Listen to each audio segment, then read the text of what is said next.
avant et après la reconnaissance de la sclérose en plaques, ben, c'est deux périodes différentes parce que avant, imaginez, vous avez la fatigue. Vous ressentez cette fatigue chronique. Vous ne savez pas pourquoi vous êtes fatigué. Et alors, par exemple, vous êtes jeune, parce qu'en général, d'ailleurs, la sclérose en plaques, elle atteint plutôt les femmes âgées autour de 20 ans, hein. Bon, ça peut arriver plus tardivement, mais voilà, on va dire, vous avez une vingtaine d'années. Vous êtes, la plupart du temps, étudiant. Enfin, ou, du moins, voilà, vous êtes étudiante pendant cette situation et, non, plutôt, enfin, non, je recommence. Soit vous êtes étudiante, et il peut arriver que vous ressentiez non seulement de la fatigue, mais fatigue aussi intellectuelle, pas seulement physique. Et quand on est en fac, bah, on a quand même pas mal de choses à retenir, hein, donc il faut faire travailler son cerveau. Et quand on se rend compte qu'on n'arrive pas à retenir quoi que ce soit, on peut commencer à se désespérer. Et si aux situations où vous êtes en train, vous travaillez, vous avez un travail, parce que moi ça fait pas depuis 10 ans que vous êtes dans ce boulot, donc on va vous dire, t'es fatigué là, mais c'est normal, tout le monde est fatigué quand on débute un travail. Tu vas t'y faire, tu vas t'y faire. Et puis, on vous rendez vite compte que, bah non, vous n'aurez pas à vous y faire en fait. Les jours passent et vous êtes toujours autant fatigué. Et alors, il peut arriver que, bah, comme vous n'arrivez pas à tenir le rythme, vous n'arrivez pas à tenir le rythme, vous décidez d'arrêter. Bon, quand c'est possible. Moi, ça a été mon cas, j'ai pu arrêter. Mais si vous devez gagner votre vie à cet âge que vous n'avez pas vos parents derrière, eh bien, je sais pas comment ça se passe parce que ça n'a pas été mon cas, mais moi, dans mon cas, j'ai interrompu le boulot que j'avais parce que ça n'allait pas. Enfin, je me sentais trop fatiguée du coup. Comme j'étais encore à la fac, j'ai dit, ah, c'est bon, je vais réviser les examens que je dois repasser. Tant pis, ça me fera moins d'argent. C'est pas grave, j'ai quand même travaillé à moi. Bon. Et puis, donc, vos parents sont derrière, ils disent, non, mais tu vas t'y faire, tu vas voir, ça va passer. Voilà, en fait, tu vas arriver à ne plus être fatigué. Et puis, lors de vos études, dans mon cas, c'était des études juridiques, donc c'est assez costaud. Bah, vous dites, bon, allez, je suis fatiguée, mais je vais quand même y aller, parce que mince, quoi. Pas normal, j'ai 20 ans, 21 ans, 22 ans, 23 ans, enfin bref. Vous êtes jeune. Et c'est normal que vous soyez si fatigué. Enfin, je veux dire, hein, quand on est jeune, on vous dit bien, attends, à ton âge, t'es déjà une vieille, laisse tomber, quoi. Donc tu te donnes un coup de pied au cul. Voilà. Donc, on est l'après-midi, tu es fatigué, parce que après le repas, tu es encore plus fatigué que le matin. Et puis, bah, tu te forces à aller à la fac. Et puis là, tu te rends compte que, bah non, tu peux pas. Parce que cette fatigue contre laquelle tu luttes, hein, parce que tu y vas quand même, ça va pas du tout. Commences à trembler, à pas être bien du tout, et tu dis, non, je rentre chez moi. Finalement, tu rentres chez toi, et là, t'es claqué, tu dors 2 heures dans ton lit, parce que tu veux pas faire autrement. Ça va pas. T'as lutté contre cette fatigue, au lieu d'aller t'allonger une demi-heure, trois quarts d'heure, t'as lutté, tu t'es quand même forcé à aller à la fac, et puis finalement, ça va pas. Et c'est physiquement, tu sens que tu es nerveusement pas bien. Quand tu essaies de lutter, donc quand tu te fatigues en restant debout, tu te mets à frissonner, tu te demandes qu'est-ce qui m'arrive. Bon, puis ça passe, ça passe. Quelques heures après, ça va un peu mieux. Je dis pas que ça va super bien, mais ça va un peu mieux. Tu dis, bon, on dit autour de toi, ouais, t'as fait une crise d'angoisse en fait. Parce que ça ressemble à ça. Tu m'as frissonné, ça va pas, tu me demandes ce qui se passe, donc t'es pas bien. Je vois bien que t'es pas bien, et ils se disent, ouais, attends, elle est en train de nous faire une crise d'angoisse là. Bon, et au final, bah, tu prends des subterfuges, tu te dis, bon, bah, soit t'arrêtes carrément la fac, ce qui a été mon cas, soit tu te débrouilles pour aller au cours le matin quand t'es en forme, et puis l'après-midi, bah, tu les fais rattraper. D'une manière ou d'une autre, tu te débrouilles pour avoir une ou deux copines qui veulent bien te passer les cours, voilà, et puis ça passe, jusqu'au jour où ça ne passe plus, Et là, ben, on t'annonce que tu as une sclérose en plaques. Et là, on te dit, oui, la fatigue est peut-être liée à la maladie. Pendant des années, même les gens qui avaient le diagnostic de posé, avant qu'on reconnaisse que les gens qui ont la sclérose en plaques ont la fatigue chronique. Et puis, tout le monde, non mais, imaginons la scène, c'est le vétérinaire, je veux dire, c'est le médecin. Bon, docteur, je me sens très fatiguée. Ah, bah vous savez, tout le monde est fatigué de nos jours. Vous commencez à, vous avez commencé un travail. Ouais, bah c'est normal. Vous allez, bon, je vais vous donner une cure de vitamines, ça va vous rebooster. Non mais docteur, ça va plus loin qu'un problème de fatigue. Comment vous dire ça? Même si je dors, j'arrive pas à récupérer. Bon, attendez, c'est pas possible. Vous êtes jeune. Oui, mais justement, c'est ça qui m'inquiète, c'est que je sens bien que c'est pas une fatigue normale. Bon, je vais vous mettre 15 jours de magnésium. Et puis, qu'est-ce que je pourrais lui dire? Vous savez, la fatigue, c'est pas propre à une maladie en particulier, hein, c'est juste un signe. Peut-être que ça va pas bien, vous êtes fatigué, d'autres choses vous fatiguent. Non, vous n'avez pas un problème à me raconter? Alors évidemment, on a toujours des problèmes à raconter. Enfin, on a toujours des problèmes, ça peut être... bah, dans mon cas, c'était mon père qui a eu un grave accident, qui était dans le coma. Après, il s'est réveillé, mais il a fallu s'occuper de lui. Qu'est-ce qu'il y a eu d'autre? Voilà, on peut toujours raconter des choses. Enfin, il y a toujours, la vie n'est pas dans le fleuve tranquille. Voilà, donc bref. Et puis, si vous avez des amis à qui vous êtes fatigué, ils vont vous dire, oh, écoute, ouais, moi aussi je suis fatiguée, j'ai trop fait la fête hier soir, c'est pas possible. Écoute, bah, va dormir, va faire comme moi, va faire une bonne nuit de sommeil, demain ça ira mieux. Je comprends pas. Après une nuit de sommeil, ça suffit pas.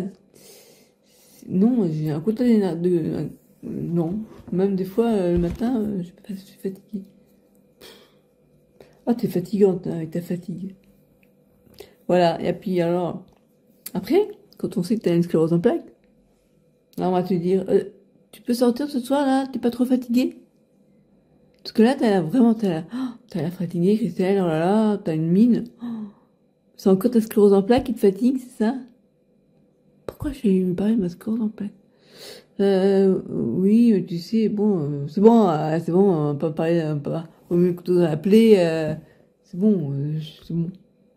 Si tu me préviens à l'avance qu'on sort ce soir, moi, je dors un petit peu avant et ça ira. Mais non, je vois bien que là, tu regardes comme ça bailler, là, je vois bien, non, mais laisse tomber, reste chez toi, je vais y aller là, avec quelqu'un d'autre, c'est pas grave.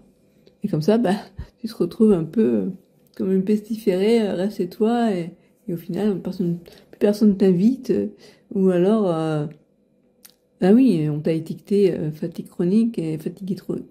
Bref, t'as compris. Laisse tomber. Donc, c'est pas mieux. Et puis, oui, soi-même, de toute façon, on finit par se dire, bon, j'ai plus envie de rien. Parce que finalement, c'est ça la fatigue aussi. Ça peut être ça. Au fil du temps, moins t'en fais et plus t'es fatigué. T'as vu, tu remarques. Mais faut savoir doser entre ce qu'on peut faire, ce qu'on peut pas faire. Et puis il y a des fois où on peut faire des choses, mais à certains moments de la journée seulement, et pas n'importe quand. Voilà. Moi, je sais que c'est l'après-midi, il faut que je me repose un peu, sinon ça va pas du tout. Et les rendez-vous médicaux, l'après-midi, j'évite quand je peux, mais c'est pas toujours possible. Et ça, pour qui comprend, quoi. C'est difficile à expliquer. Voilà. J'ai fait un bon état des lieux. Maintenant, la douleur. On va prendre ça comme... Non, une poussée de sclérose en plaques, voilà.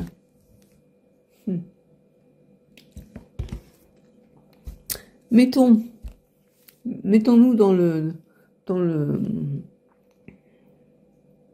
la situation suivante. T'as une poussée de sclérose en plaques, ça pourrait être. Non, pas ça. T'as un truc qui apparaît, je sais pas moi. Bon, pas une maladie de peau parce que tu sais que t'as une petite connaissance sur la maladie, donc tu sais que ça peut pas être ça. Mais par exemple, oui, c'est une bonne idée. Tu sens que t'as une drôle de sensation dans la bouche, t'as ta langue qui devient un peu comme si elle s'anesthésiait, tu vois.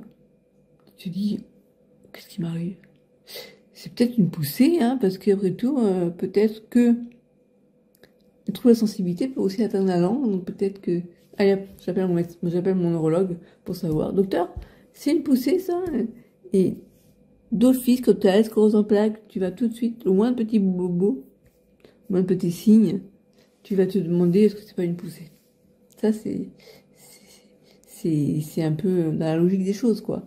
Par contre, avant, si ça s'était arrivé, tu te serais dit, c'est bizarre. C'est pas le Covid, non, je déconne. Je sais pas, en fait. Ouais, l'absence de goût. Je me souviens, après ma première boule de cortisone, la cortisone à haute dose m'avait provoqué une mycose dans la bouche. Et du coup, j'avais plus tout le goût des aliments. Et j'avais pas vu tout de suite que j'avais une mycose. Donc déjà à l'époque, j'avais eu un épisode de angustique, on dit ça là, ça n'a pas de goût. Ça porte un nom. Et du coup, j'avais appelé un SOS CEP, enfin, pour savoir si c'était lié à la CEP. Et on m'avait répondu, tout est possible avec la CEP. Ah, donc ça me donnait bien l'ambiance, quoi. Et j'étais quoi, je venais d'apprendre que j'avais la sclérose en plaques il y a ben, quelques mois de ça, quoi, parce que je venais de faire le bout de cortisone.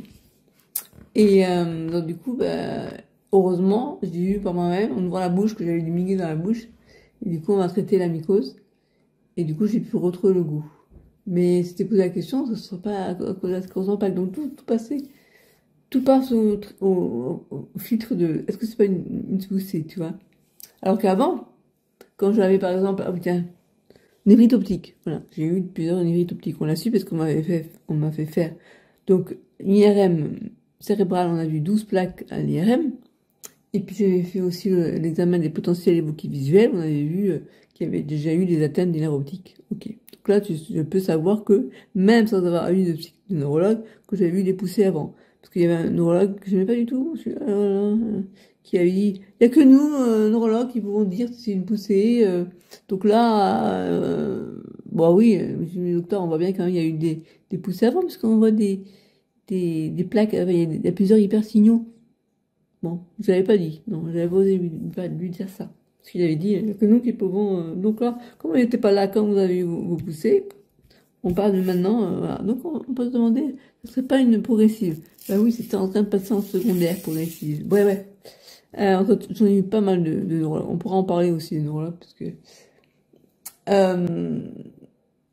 donc, j'étais en train de dire quoi? Parce que il y a aussi le problème de mémoire, hein. Mais ça, c'est encore autre chose.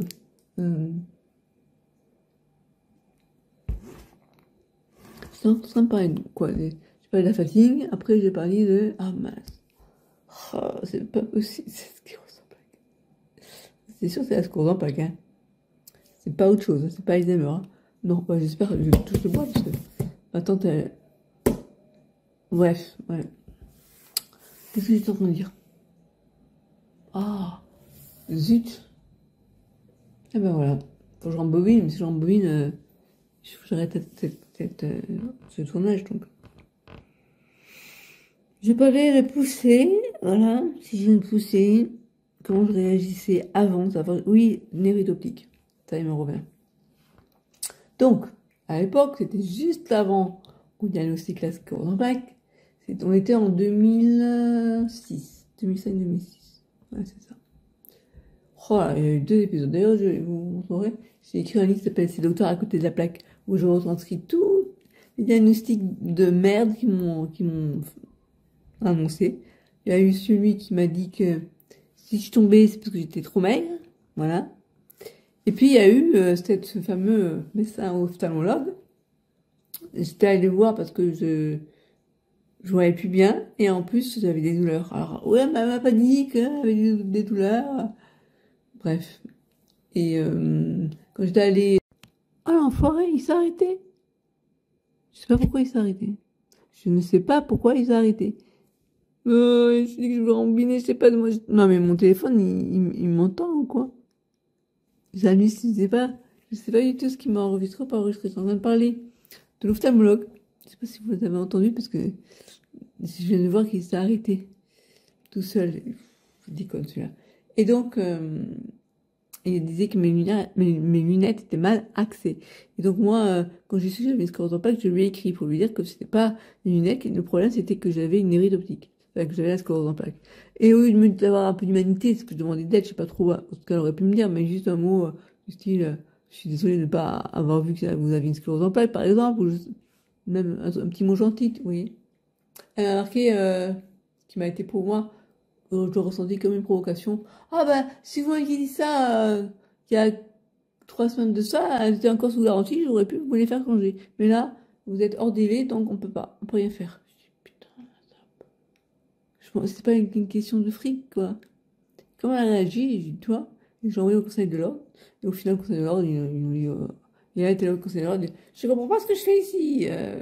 Puis, Madame Avril m'accuse de tenir de proposer des activités esthétiques. Bref, laisse tomber. Je comprenais pas pourquoi j'étais là. Parce que j'avais les boules, quoi, qu'elle avait pas vu, que j'avais une sclérose en plaques et que aucune humanité, quoi. Bref. Et l'autre chose, c'était, ah oui, ce fameux docteur qui avait dit que si je tombais, c'est parce que je chutais. Lui aussi, j'ai failli l'envoyer au conseil des médecins et au final, j'ai dit, s'il me fait des excuses, ça suffira. Il m'a fait des excuses, mais alors bonjour, hein, j'ai eu du mal, hein. Il a dit, j'étais pas le seul à m'être trompé, donc personne ne pouvait le voir, quoi. J'ai demandé un peu d'humanité, c'est tout.